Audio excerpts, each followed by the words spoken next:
With the festive season coming to an end, road traffic volumes are expected to increase in the Eastern Cape as holidaymakers head back to various destinations. We are monitoring the traffic at a roadblock on the K Bridge on the N2 between East London and Butterworth in the Eastern Cape. SABC News reporter Abongile Yankis is joining us live now. Abongile, good morning. Thank you so much for making time for us. Tell us about the traffic volumes and whether they've picked or not, and also looking at the level of infringements that have been issued by the traffic officers. Happy New Year, Aldrin, and to the viewers. Well, indeed, we're coming from the Kai Bridge here in the Eastern Cape. It's really quite a busy stretch here on the N2 where holidaymakers are starting to return to their destinations. As you can see behind me here, that vehicles are being stopped, those stop operations to ensure that all drivers are on the right place to actually drive to their destinations and make it alive. The Eastern Cape has experienced quite a devastating month of December where many accidents happen. I understand that the fatalities are over 100. And the spokesperson of the Department of Transport here in the province, Unathi Pingose, will take us through what plans have they, regarding their plans, have they achieved what they had set in place to ensure that at least there's a decline in these deaths. You recall that they've been calling that at least as minimal as possible, as we know that driver fatigue are some of the contributors, human error and the effects of alcohol when it comes to drivers. But let's bring him in. Unathi, Happy New Year, sir. Thanks a lot for your time. How has the year been like, particularly the month of December? Look, it's been a very tough one for us. Number of crashes have taken place in the province and a lot of lives were claimed. However, we acknowledge the work that was put in by all the traffic law enforcement and all the rapid response teams in ensuring that in all that was not good, it was not as bad as it was the year before.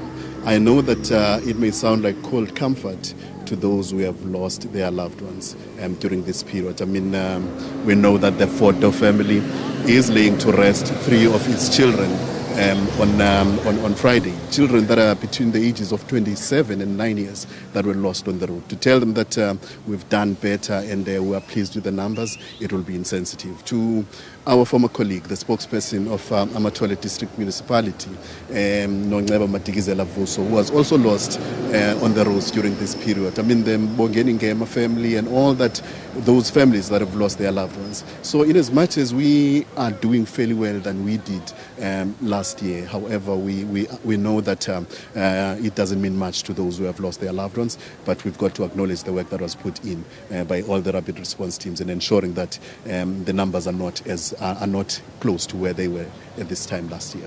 Which parts of the province are proving to be really problematic? Which districts? Which towns?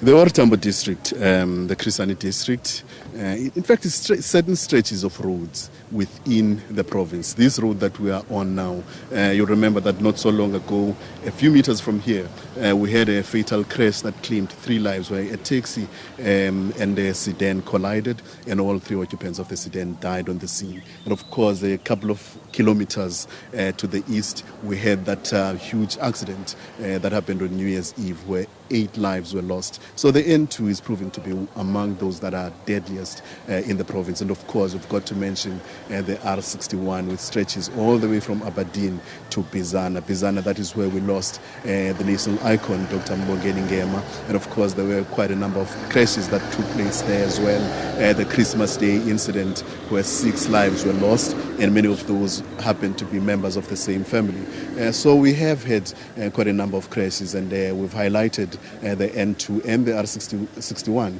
as among those that have been deadliest. And of course, it's understandable why that will be the case because of the sheer volume of traffic that you'll see on those roads and the number of towns that they are connecting. So it's not bizarre that you'll see a lot of crashes, but it's said that many of them have been fatal. And the arrests that have been made throughout this month of December?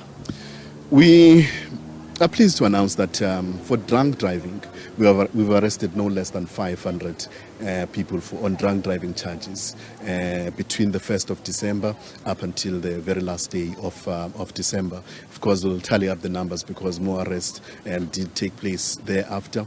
In as much as we are pleased with that, but it's also concerning because it says a lot about us as the community and how we are consuming alcohol and how we are behaving on the roads. I mean, these messages have been said time and again that you need not get behind the wheel when you are under the influence of alcohol. But we continue seeing people getting arrested for driving under the influence of alcohol. But those who get arrested, we tend to deem them as the lucky ones.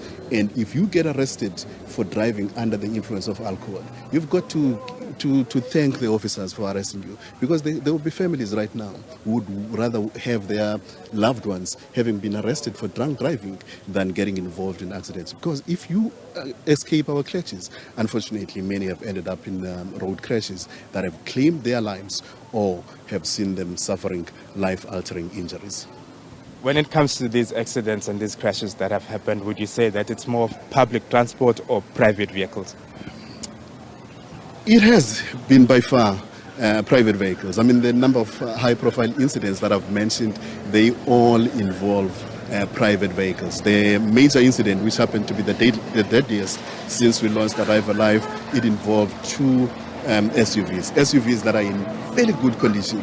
And the accident happened on a stretch of road that is well maintained, which is the N2. So we are seeing a lot of vehicles, private vehicle drivers being involved in accident. And we've got to take our hats off to public transport operators like your buses, your taxis.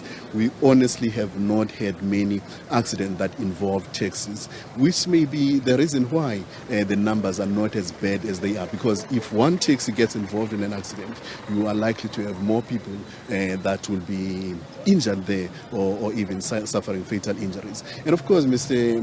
Jangis, it's worth noting that we tend to shine a lot of spotlight on those who perish, but we've got people that are in hospital now, those who have suffered life-altering injuries. So it's not just about the issue. We need not fear death only. I mean, injuries as well can change your life completely. And we know that people tend to joke around about the issues of road accident fund and things like that. Those are not laughing matters. Those people who have suffered those life-altering injuries, the monies that they stand to get from rather rough do not mean much to them. So people must stop joking around about the issues of road accident fund. The issue of accidents are very, very serious, and they are very costly to government in general. So we ought to be a bit more responsible and respect the rules of the road at all times and protect ourselves and take our responsibility on the roads. On the last, these volumes will eventually die down and things will return to normality and the schools will reopen in the next 2 weeks or so. Issues of scholar transport, how's the department ensuring that they are ready and our children are taken to school in a more effective manner and there's no squabbles from the operators? Look, I just got off a meeting where we were discussing issues of scholar transport. Our focus is shifting a little bit towards that now. It has been a hot topic over the past couple of years, and we want to do things right this year going forward. We want to improve our output, we want to improve the service that we are giving to our people. We are grateful that we still have a bit of time to iron out a few things, but there is a new system that we will be introducing, a system that is set to improve and eliminate issues of maladministration within scholar transport. But in due time, we will share a media statement with you and will avail ourselves for any engagements when it comes to matters of scholar transport. But we are quite upbeat about the preparations that we have made, not just as the Department of Transport, because in the meeting that I was just in not so long ago, the Department of Education was also there, as well as the Office of the Premier. So it's all hands on deck to ensure that we are able to deliver a quality service to our people. Thanks a lot for your time, sir.